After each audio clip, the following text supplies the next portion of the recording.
Nah, lanjut saja, kita langsung menuju pada pembicara kedua. Kita tarik yang paling jauh.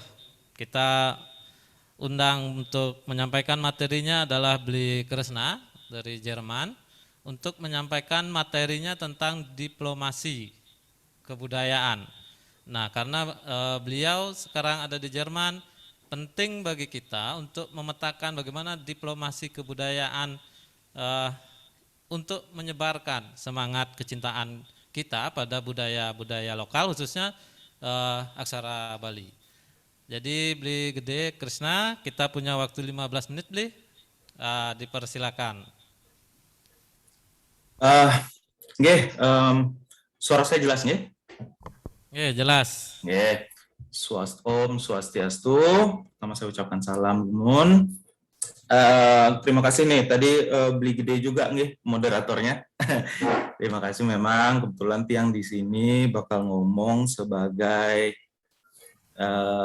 wakilnya PPI Dunia lah. Nggak usah kita bawa PPI Jerman doang karena dari PPI itu sendiri kita kan memang besar ya. Nah, tadi ada ini nih, ada beberapa poin saya catat dari Pak Sidik, Mas Sidik, dan dari ide itu sendiri saya personal bangga sekali dengan adanya ide seperti ini. Kenapa?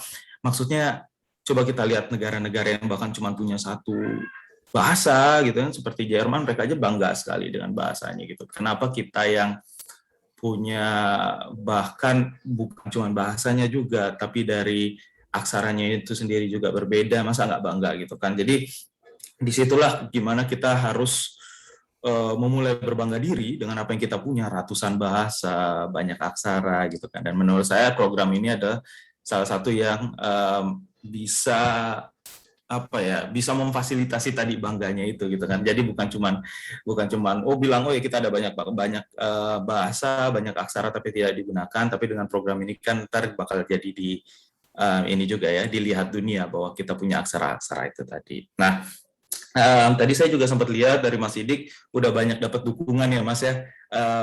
Seru juga itu karena banyak sekali yang mendukung program ini, dan kalau saya boleh bilang kita dari PPI Dunia itu sendiri juga selalu mendukung apapun itu, karena memang di darah kita itu mengalir yang namanya cinta tanah air Mas. Dari PPI Dunia, PPI kawasan, PPI negara, itu semua saya yakin semua yang ada di sana itu dasarnya cuma satu, karena kita cinta tanah air gitu loh.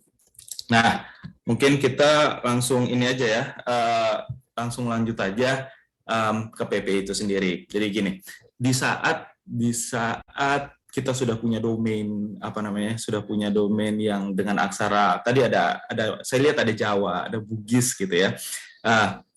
Jadi kalau dari badan tubuh PPI Dunia itu sendiri itu kan beragam sekali ya. Jadi dari Sabang sampai Merauke itu ada yang di Timur Tengah, ada yang di Eropa, ada yang di US, ada yang di mana kita itu terbagi sebenarnya jadi 3 kawasan. Jadi ada kawasan Timur Tengah dan Afrika, Asia Oseania, dan juga Eropa gitu kan. Jadi itu memang luas sekali. Jadi hampir ada jadi kalau kita rapat itu bisa jangka waktu, ada yang jam 12 malam di sini, ada yang jam 12 siang di sana gitu. Jadi memang kita beragam sekali. Tapi tadi apa yang saya bilang di awal, keberagaman itu mendukung satu, mendukung rasa cinta kita sama Indonesia dan mendukung gimana caranya Indonesia biar tetap maju. Karena disitulah tugas kita sebagai diaspora Indonesia di luar gitu kan Mas. Nah, seperti yang saya sudah sampaikan juga, ada 3 kawasan dan juga induknya itu kan adalah PPI Dunia. Jadi PPI Dunia mengkoordinatori 3 kawasan, dan dari 3 kawasan tadi ada ratusan ada puluhan, ada sekitar 60 PPI negara yang tersebar di seluruh dunia. Dan dari situ kita bisa tahu, kalau tadi dari Mas Sidik juga bilang ada dukungan-dukungan dari dalam negeri, apa yang kita bisa lakukan juga dengan 60 perwakilan Indonesia di luar negeri itu.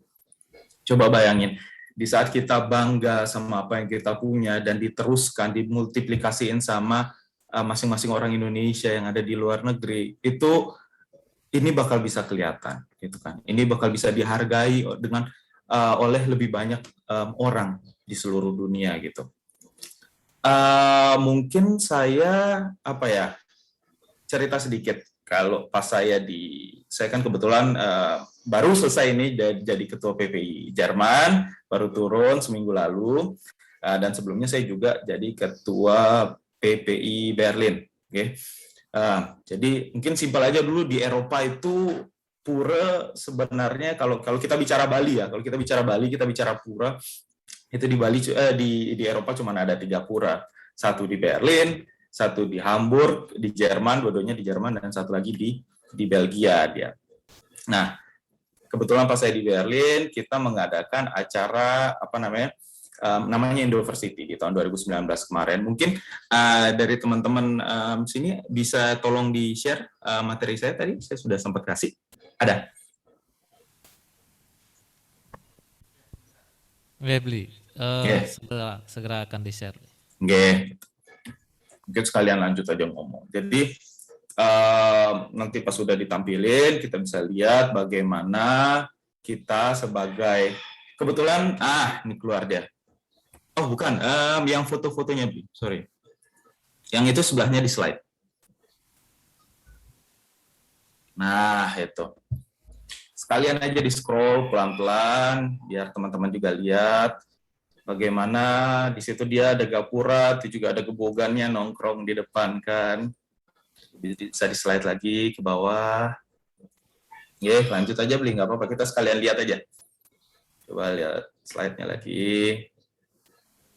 Nah, ini kebetulan perwakilan dari Nyamo Braille Bali Berlin, ada yang mekidung sedikit gitu kan, jadi menarik dia.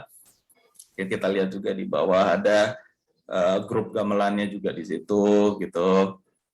Masih ada lagi kayaknya tuh di bawah, dicepetin aja, enggak masalah. Nah, ini ada kayak di bawah.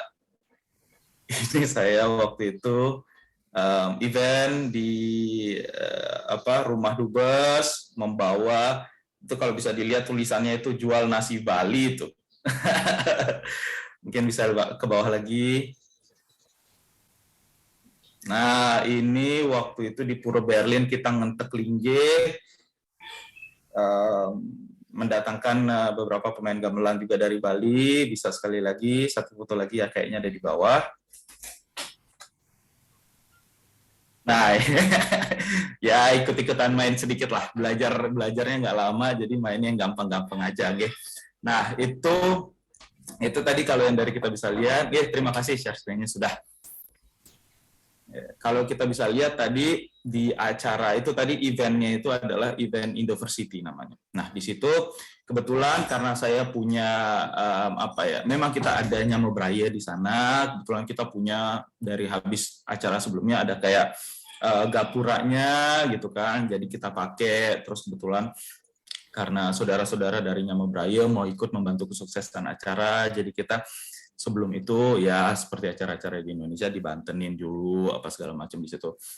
Nah, dan kita lihat itu tidak cuma sebatas dekorasi, tidak cuma sebatas ritual, tapi juga bagaimana kita bisa membawa budaya Bali itu sendiri menjadi satu objek yang menarik gitu kan. Makanya tadi ada teman-teman main gamelannya di situ, terus ada itu kebetulan Nini Tiang tadi yang mekidung sedikit, itu Nini Tiang. Jadi itu memang satu hal yang menarik buat orang-orang di Eropa gitu, kalau Tiang boleh jujur. Nah, apa aja sih sebenarnya faktor-faktor yang mendukung ajaknya budaya Bali di Eropa gitu, sebelum Tiang ngomong yang lain itu. Jadi kalau Tiang boleh jujur, ada banyak faktor yang mendukung kenapa budaya Bali itu bisa ajak dan juga bisa dinikmati oleh banyak orang. Jadi kayak yang tadi Tiang bilang, karena puranya cuma ada 3, jadi kita biasanya umat Hindu itu berkumpul, kayak misalnya ada ngentek linggih di Berlin, dari seluruh Eropa, dari Belanda, dari Prancis itu ngumpul, ngentek linggih, ketemu lagi kita. Jadi pemersatunya itu ada dan dari seninya itu sendiri, seperti yang tadi Tiang sudah jelasin di acara Indoversity itu, seni Bali itu memang menjual dan memang bisa diterima oleh masyarakat Eropa gitu kan. Dan apa namanya komunitas, tadi balik lagi ke komunitas yang kita kuat di Berlin, adanya Mobraille Bali Berlin, di Jerman adanya Mobraille Bali Jerman, dan itu semua adalah faktor-faktor yang sebenarnya mendukung ajaknya budaya Bali di saya ngomong Jerman dan Eropa pada umumnya. Nah, dengan adanya tadi faktor-faktor itu, otomatis kita melakukan promosi budaya yang berkelanjutan. Karena kayak tadi komunitasnya jalan terus, aktivitas di pura jalan terus, seninya jalan terus, jadi itu adalah promosi budaya yang berkelanjutan gitu kan. Nah, kalau misalnya kita punya hal seperti sekarang, domain yang dengan aksara Bali contohnya, itu dengan apa yang sudah kita lakukan, dengan faktor-faktor semua tadi yang mendukung ajaknya Bali di Eropa itu, ditambah lagi dengan kita punya loh domain yang domain yang ada aksara Balinya gitu. Itu interest orang, curiosity-nya orang itu bakal tumbuh banget. Itu bakal tumbuh banget dan bakal menghargai itu, karena mungkin ini yang saya pelajarin di Eropa adalah mungkin ada kesusahan sedikit karena di keyboardnya dia tidak ada aksara Balinya, tapi mereka itu orang-orang Eropa itu sangat, karena rasa penasarannya tinggi, jadi dia coba gimana dia caranya nyarinya itu website dengan misalnya aksara Bali ini kan, pasti dia cari gitu.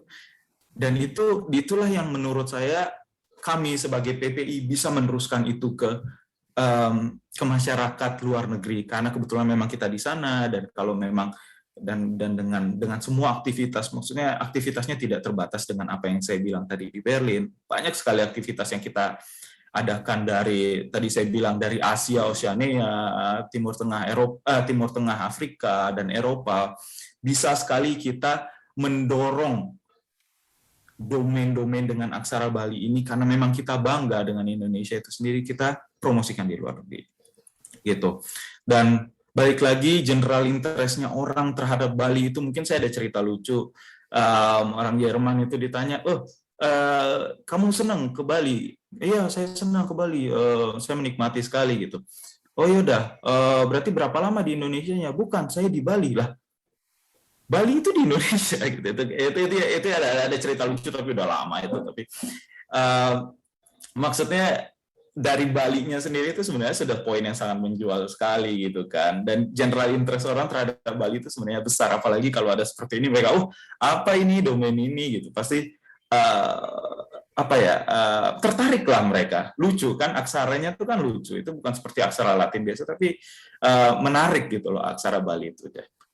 Nah, jadi mungkin sedikit saya rangkum dari tadi lah, ngelindur kemana kesana kemari, tapi yang boleh saya bilang di sini adalah dari 60 negara di bawah PPI dunia itu sendiri, seperti yang saya sudah bilang di awal, darah yang mengalir di kita untuk bisa bergabung sama PPI itu ada darah cinta tanah air.